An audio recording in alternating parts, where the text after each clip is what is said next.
There's no way I couldn't be excited for the new the Somnium Files game. First off, I, like many others, was unsure if the game would even get a sequel. The sales of the first game didn't scream sequel imminent, and the first was an ambitious title. Spike Chunsoft definitely could have decided the project was too expensive to try another for, and yet not only are we getting a sequel, we are getting a sequel that follows exactly the path that I laid out in my video on what I would want in a potential sequel. Mizuki Okiura and Aiba are teaming up to solve the new case, and I couldn't be more excited to get my hands on the game.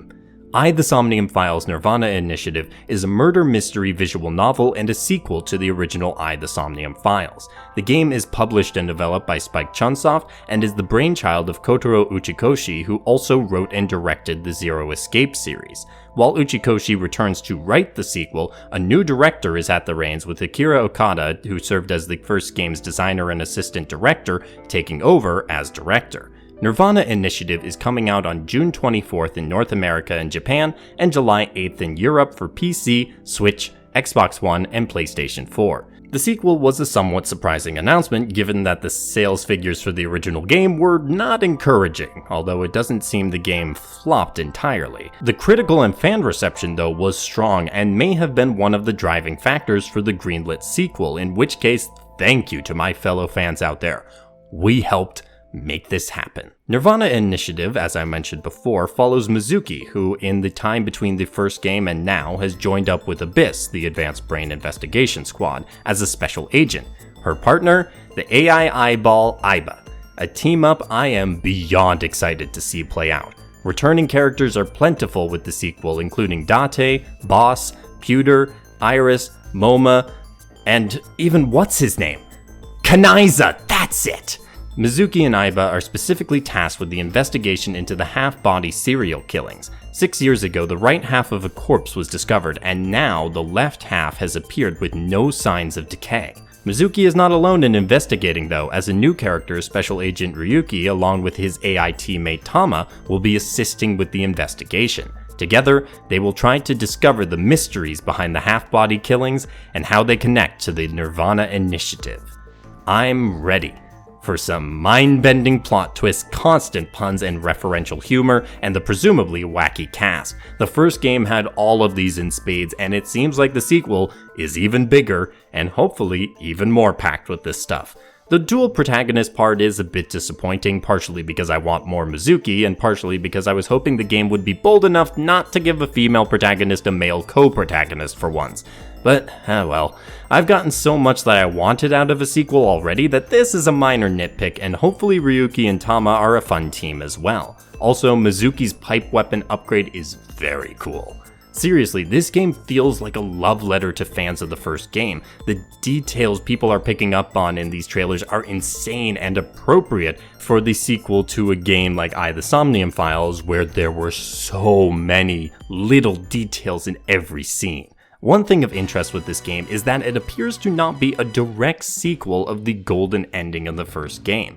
I won't go into exact details for spoiler reasons, but it's an interesting choice that could change expectations for the story, especially given the story trailer mentioning parallel worlds. I have faith in Uchikoshi's writing though, and I really cannot wait to get back into this game with its fantastic story and character writing.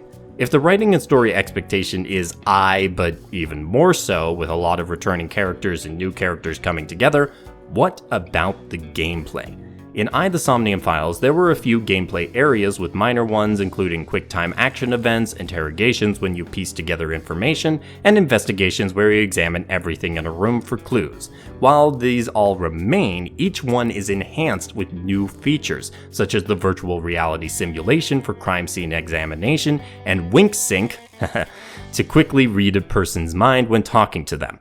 The biggest part of gameplay, though, comes when you enter a character's somnium to uncover clues they either can't remember or aren't willing to talk about. For those who are unfamiliar, a somnium is basically a dreamscape. You have 6 minutes to explore their somnium, and you can't go over without dire consequences. Time moves as you move and interact with the different objects in the space. It's sort of like a puzzle, albeit a weird one with dreamlike logic, and lots of funny moments both in the correct path and in the incorrect paths. As with the other modes of gameplay, Somniums have new features too, including conscious antibodies that will try to hinder your progress. The gameplay seems the same, but more, just like the story and writing, which further cements my excitement for the game, and I also get the feeling that there may be some gameplay mechanics they're letting us discover via playing too. So look out for that. As for the game structure, I imagine it will be similar to the first game, where there will be multiple endings and pathways you can go down. Progress will be limited on certain routes, and you'll have to backtrack and make different choices in certain Somniums to proceed and finish all of the endings. All of this culminating in a golden route. This is just speculation though, because we actually haven't had a glimpse of the progression system, both within the Somnium or between the paths like we had in I the First. I would be very surprised though if they decided not to replicate that from the first game, but we shall see. Also, we haven't seen any sign of Mizuki driving anywhere. Are they going to be skipping the car conversations this time? That would be unfortunate if they did, because there were some great chats in Date's car in the first game. Either way, I'm sure it will be an entertaining ride down the many branches of the story. That brings me to the presentation, which looks very familiar to the first game, unsurprisingly. I think the color usage has gone up in a good way with more diverse designs of characters and locations. I always enjoyed the character design and art style of the first game, as Yusuke Kozaki did a great job as always, and the second game definitely seems to be following in those footsteps, although there do seem to be some more out there designs this time as opposed to the previous game. One area I think has seen good improvement is in the cutscene animation, which was a little more robotic and clunky in the first game and looks more fluid now. This isn't AAA level detailed motion, but the improvement is noticeable and appreciated. Musically, they do seem to be going for a slightly different tone than the previous game, but it's really too early to tell since a lot of tracks have yet to be revealed, and the ones that have seem to be ones for Somniums and action moments and not for the affecting character moments. The UI and UX seem almost identical to the first game, which isn't a problem given that the first game was easy to play and understand. That brings me to the voice acting, a phenomenal part of the first game. I have complete faith in the returning voice actors to continue their excellent work from the original, and as far as I'm aware, all of their actors are returning for the sequel. The new cast of characters seems to fit in seamlessly, and I'm excited to hear them all in their roles, because while there are actors I recognize in the cast, some are new to me, and I'm always happy to hear new talent take to the mic. I'm going to shout out the voice director for the great voice directing in the first game, and hopefully he's back to help bring out some great performances again in the sequel. The only reason I'm not saying his name is because I will butcher that last name pronunciation, so it's on screen. A good descriptor of the second game appears to be the first game, but more, starring Mizuki and Ryuki instead of Date.